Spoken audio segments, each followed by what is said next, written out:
천장을 물끄러미 보고 있는데 천장을 기어가던 검은 벌레가 눈 깜짝할 새에 바닥으로 곤두박질 쳤다. 지네인가? 나는 지네한테 물린 적이 있었다. 무심코 신발을 신었는데 안에 지네가 있었던 것이다. 처음엔 따끔했고 조금 있다가 와락와락 아팠다. 뼈가 끊어지는 느낌이었다.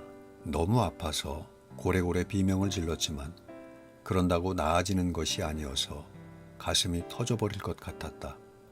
그때 할머니가 계란을 발라줬다. 닭이 지네를 잡아먹으니까 계란을 바르면 지네의 독을 계란이 흡수한다고 했다. 계란 덕분인지 시간이 지나서인지는 알 수 없지만 뼈가 끊어질 것 같은 아픔이 차츰차츰 가라앉으면서 후끈후끈거리고 나중에는 근질근질하다가 언제 그랬는지도 알 수 없을 정도로 아픔이 완전히 멈추었다. 나는 그때처럼 할머니를 고래고래 불렀다. 할머니, 할머니. 할머니가 있을 리 없다는 것을 알면서도 그랬다. 할머니가 없다고 할머니를 안 부르면 할머니라는 말을 잊어버릴지도 모른다. 할머니, 할머니, 할머니. 할머니는 없고 할머니 냄새만 확 끼쳐왔다. 뭔가 시큼한 것 같기도 달콤한 것 같기도 쌉싸름한 것 같기도 그 모든 것이 섞인 것 같기도 한 오달막이라는 이름을 가진 할머니 냄새. 그러니까 그 냄새는 오달막 냄새다. 나는 냄새를 향해서 소리쳤다. 할머니. 내가 부르는 할머니는 다시 내 귀로 돌아왔다. 할머니, 선재야 잘 잤냐고 물어봐. 빨리 빨리 빨리. 천장이 울렸다. 빨리. 할머니가 끓여놨던 콩나물국은 윗부분에 하얀 곰팡이가 낄 정도로 쉬어서 냄비 주변에 날파리가 날아다녔다. 선재야, 내 강아지야. 이리 오소, 이리 오소 하라고. 오가 천장으로 튀어올랐다가 바닥으로 곤두박질 쳤다. 내 목소리가 밤하늘을 울리는 산골짜기의 개울음 소리 같았다. 이리 오소도 안 하고 할머니 진짜 나빠. 부엌 구석에서 갈색 벌레가 스르륵 지나갔다. 좀 전에 천장에서 떨어진 벌레는 아닌 것 같았다. 빗자루를 들고 쫓아갔다. 모르는 사람이 보면 내가 벌레가 아니라 할머니를 쫓아가는 줄 알지도 몰랐다. 엉? 엉? 왜 말 안 하냐고, 엉?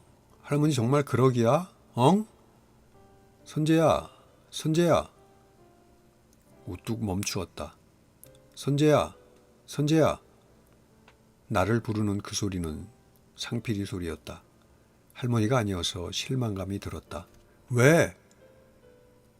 신경질적으로 대답했다. 밥 먹게 우리 집으로 오래. 한편으로 반갑지만 표시내고 싶지는 않았다. 뭐 있는데? 그냥 밥이야.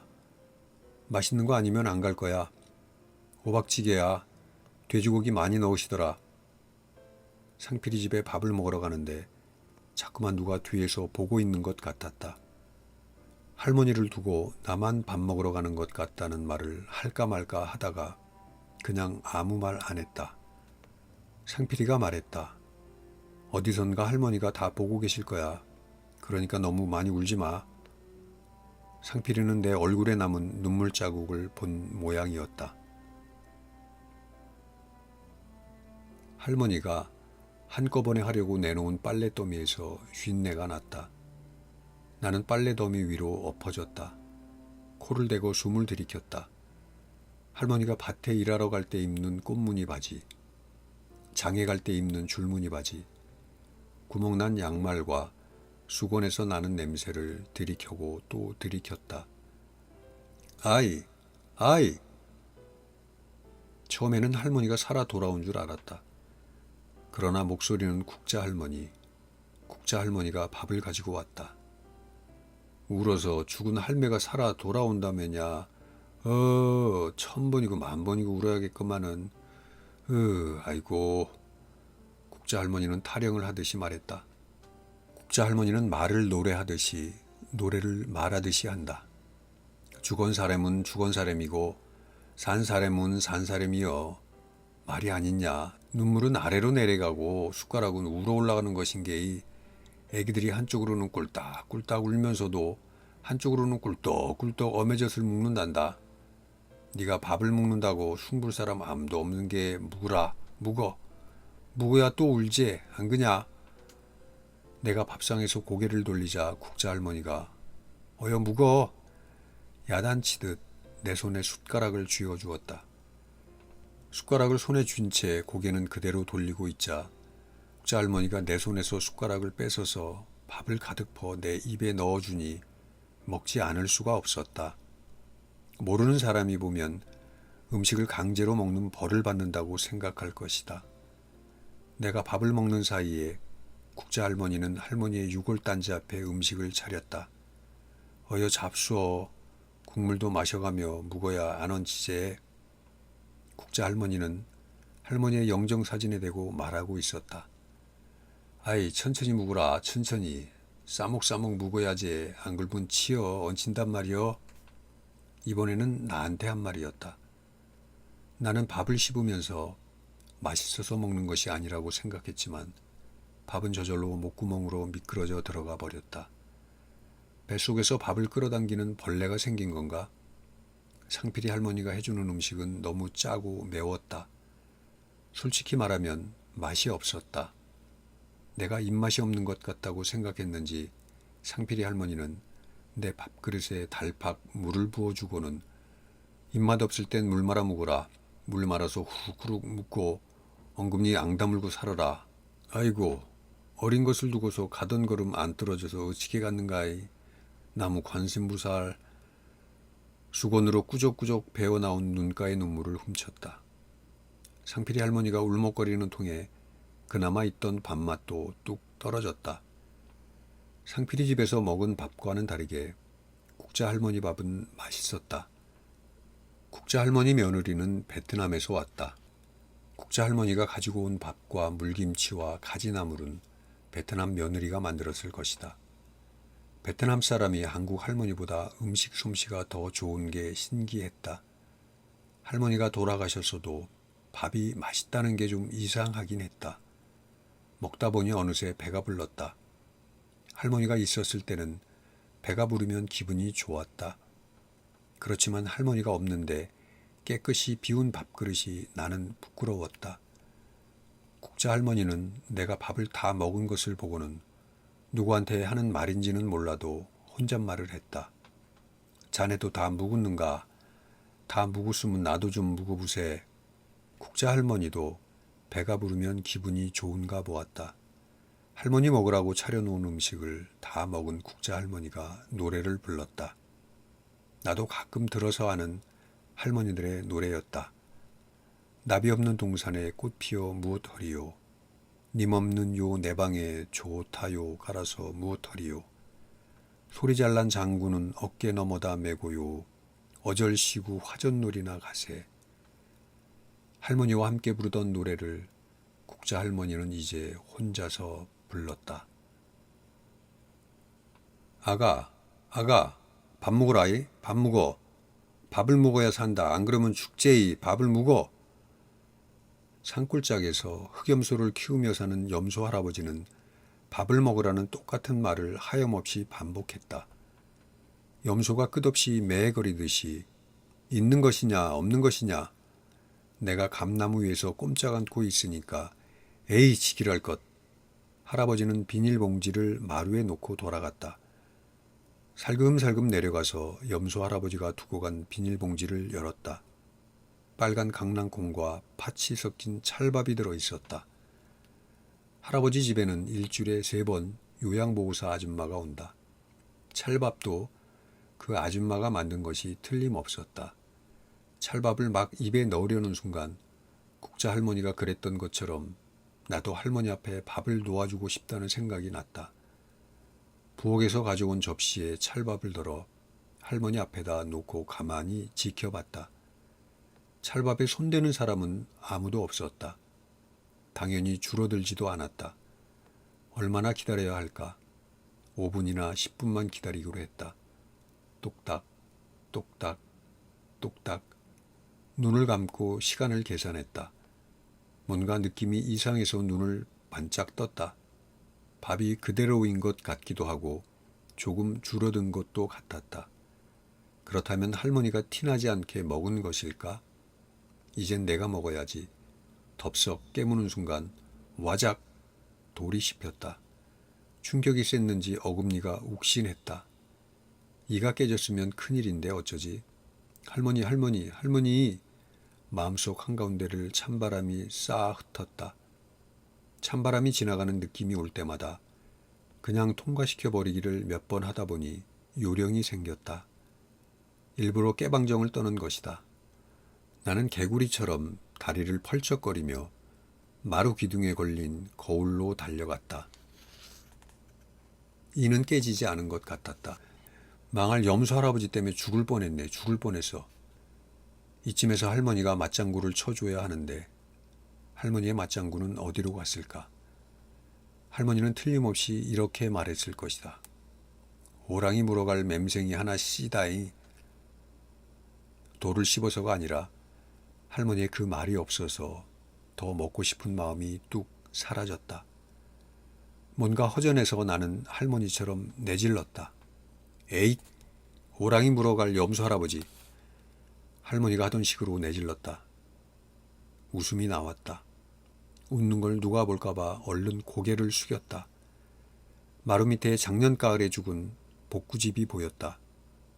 복구는 남의 집 고구마 밭에 경비 서는 알바를 갔다가 밭 둘레에 설치된 멧돼지 방지용 전기선에 감전돼 죽었다. 정작 죽이려던 멧돼지는 전기선 밑 땅을 파고 들어와 고구마를 먹고 가고 멧돼지를 쫓아야 할 복구만 죽었다. 복구는 내가 1학년 때 식구가 되었다. 어느 장대비가 쏟아지던 날 조그만 강아지가 오돌오돌 떨면서 우리 집 대문 안으로 쏙 들어왔다. 어디서 왔는지 알 수 없어서 그대로 키웠다. 복구는 목청이 우렁차서 한 번 울면 앞산에서 메아리가 들려올 정도였다. 그 목청 때문에 고구마밭 주인이 복구를 데려갔던 것이다. 고구마밭 주인은 줄을 치고 복구 목에 고리를 걸어 이쪽 끝에서 저쪽 끝까지 왔다 갔다 하게 만들었다. 복구가 죽었을 때 할머니는 말했었다. 산 것은 언젠가는 다 죽는단다. 복구가 조금 빨리 갔다 생각하고 너무 애달파 말어라. 할머니의 그 말에 나는 고래고래 악을 썼었다. 전기에 타 죽었어. 전기에 타 죽었다고. 나는 그때 내가 흘리는 눈물에 가려 할머니의 눈물을 보지 못했다. 복구가 죽은 건 할머니 때문이야. 할머니 때문이라고.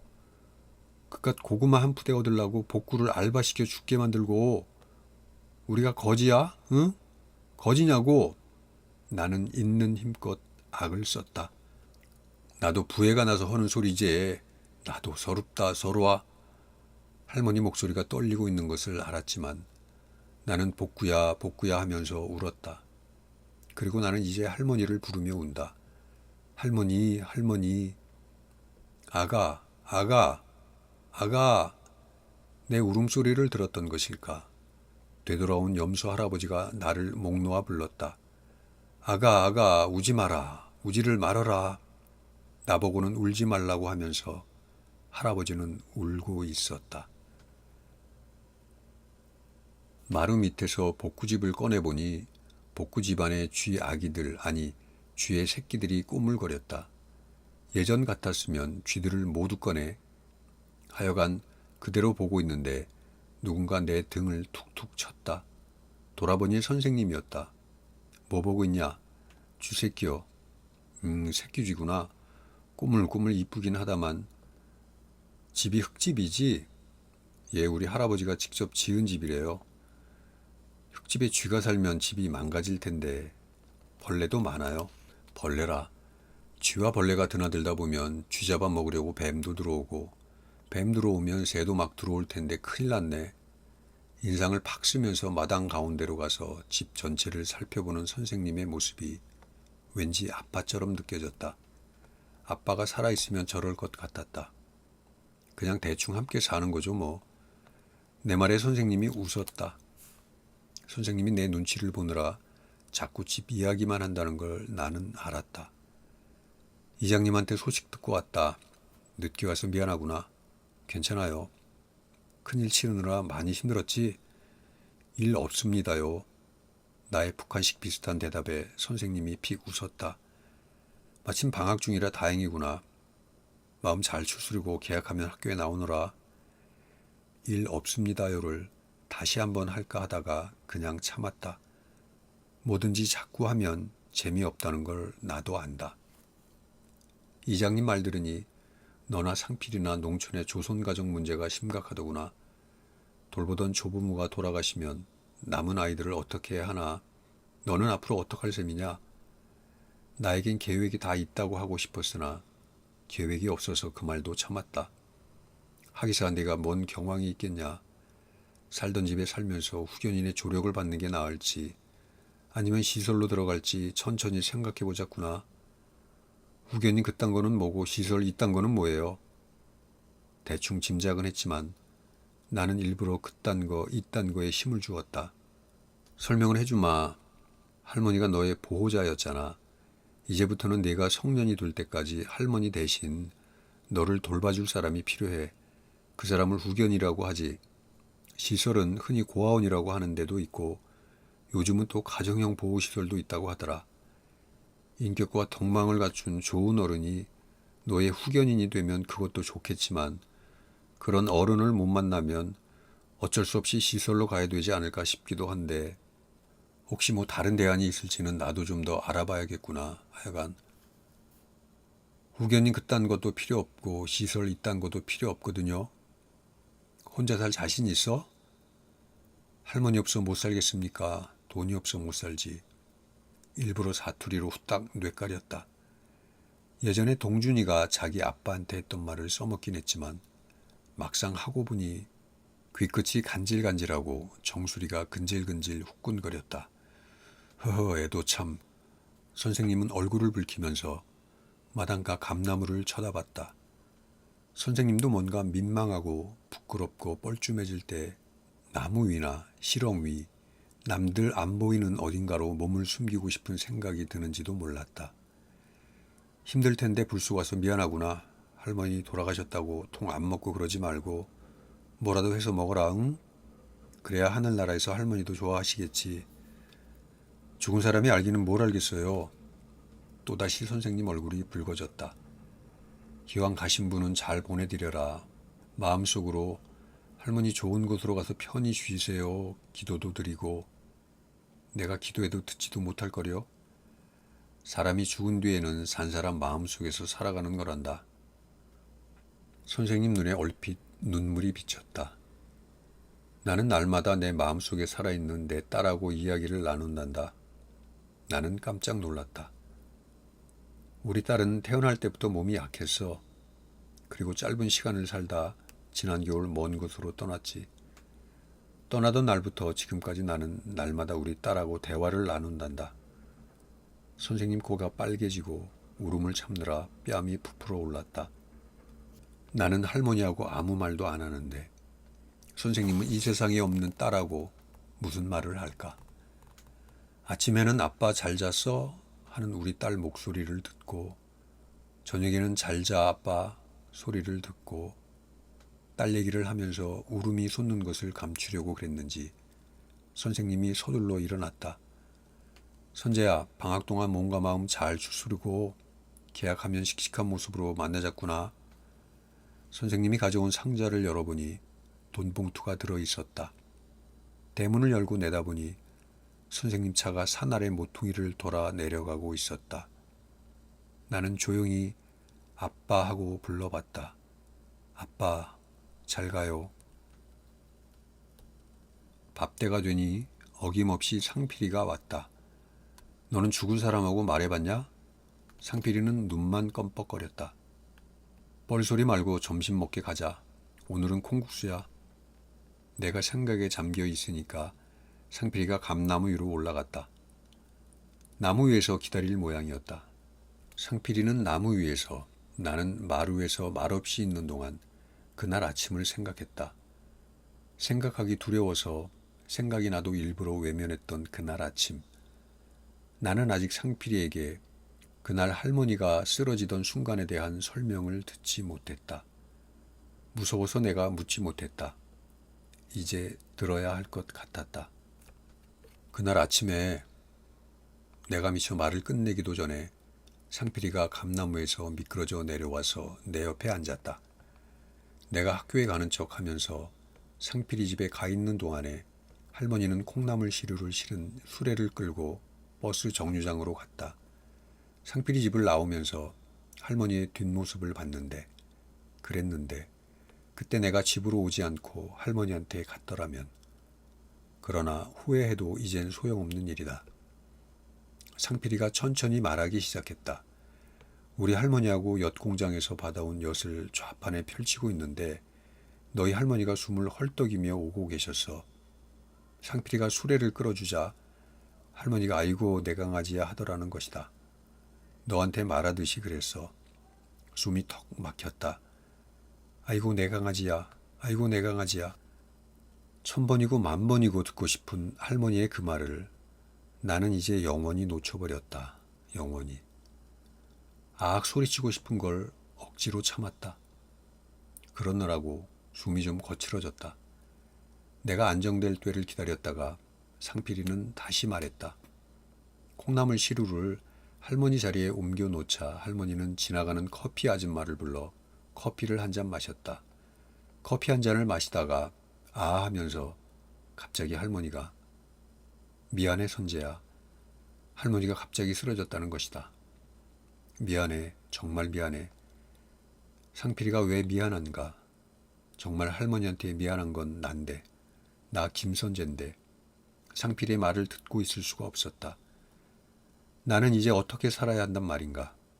이동주는 아빠 없어 못 사는 게 아니고 돈 없어 못 사는 거라 했지만 나는 돈이 없어서 못 사는 게 아니다. 나는 또 할머니가 없어서 못 사는 것도 아니다. 내가 살 수 없는 것은 아무에게도 말하지 못할 이 죄 때문이다.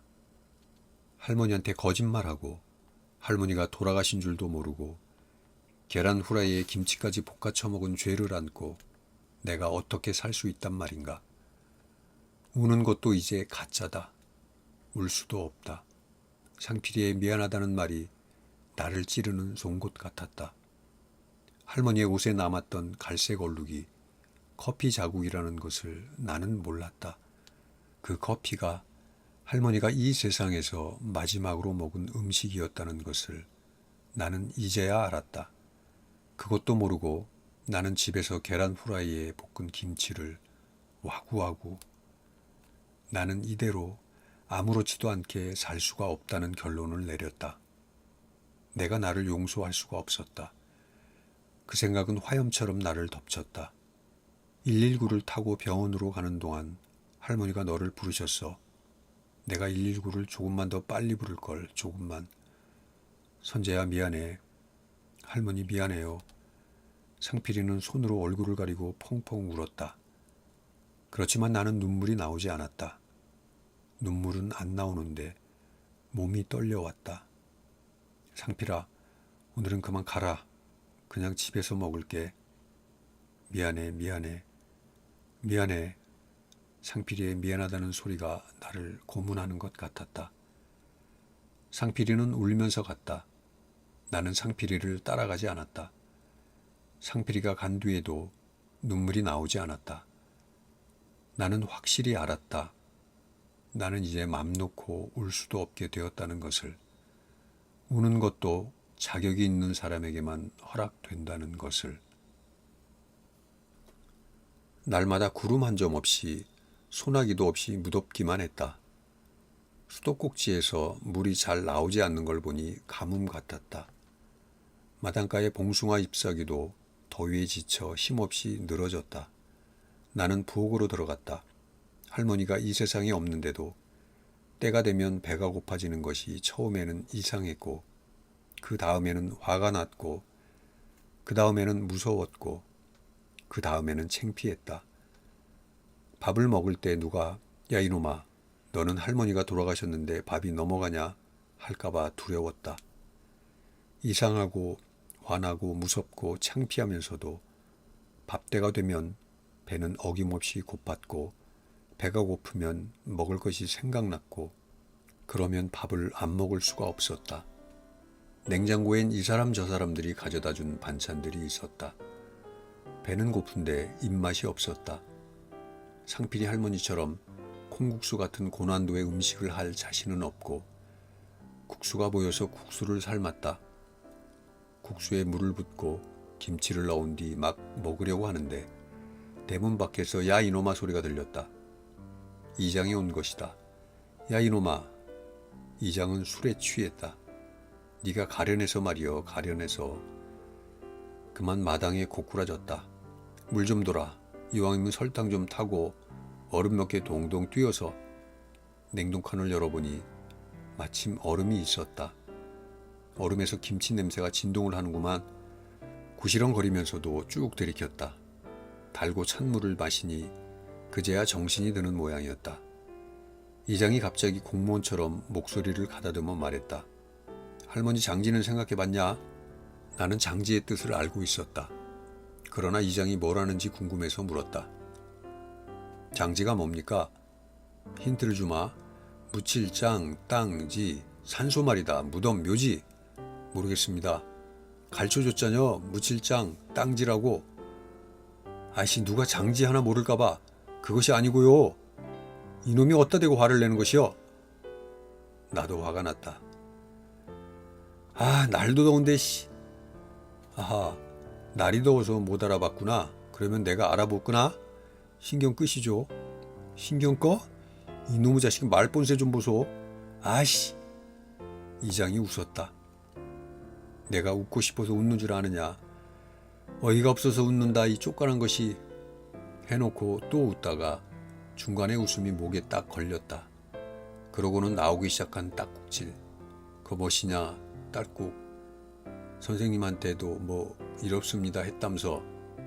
딸국. 너 북한 사람이냐? 빨갱이요. 말버릇이 왜 그래 딸국. 나는 아무 말도 하기가 싫었다. 기분이 꿀꿀하다거나 폭우가 온 뒤에 무너지는 흙답처럼 몸이나 마음 어딘가가 무너질 것 같다는 말을 할 수는 없는 일이었다.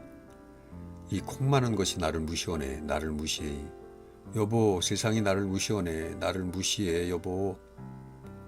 이장의 아내는 재작년에 세상을 떠났다. 이장이 술을 마시는 것은 죽은 아내를 잊기 위해서라는데 그건 거짓말이다. 이장은 술을 마시고 싶어서 마시는 것이다. 주머니에서 또 다른 술병을 꺼내 뚜껑을 이로 따고 주르륵 한 모금 마시고 난 뒤 이장은 술주정 같은 연설을 본격적으로 하기 시작했다. 딱국. 그리 빨리 갈 줄 알았으면 더 잘해줄 것인데 그럴 기회를 안 주고 가버렸어. 딸국. 이장이 술주정을 할 때 나는 계속 떠날 것을 생각했다. 무수고를 떠나자. 할머니를 업고 집을 나서자. 아 오늘이 뭔 날인지 아냐. 딸국. 우리 마누라 생일이다. 생일이여. 울어도 때는 늦으리. 후회할 때는 이미 늦었어. 참을 수 없이 흐르는 뜨거운 눈물. 울면서 노래 부르는 이장에게 국수 그릇을 놓아주었다. 웬 국수냐? 먹고 울지 말라고요. 아 맛있구나. 참 맛있구나. 그 전에 우리 마누라가 만들어주던 바로 그 국수 맛이로구나. 국수가 맛있다고 빙긋 웃다가 겨우 그쳤던 울음을 다시 운다. 울면서 멈췄던 노래를 다시 부른다. 울어도 때는 늦으리. 이장은 울면서도 노래를 끝까지 불렀다.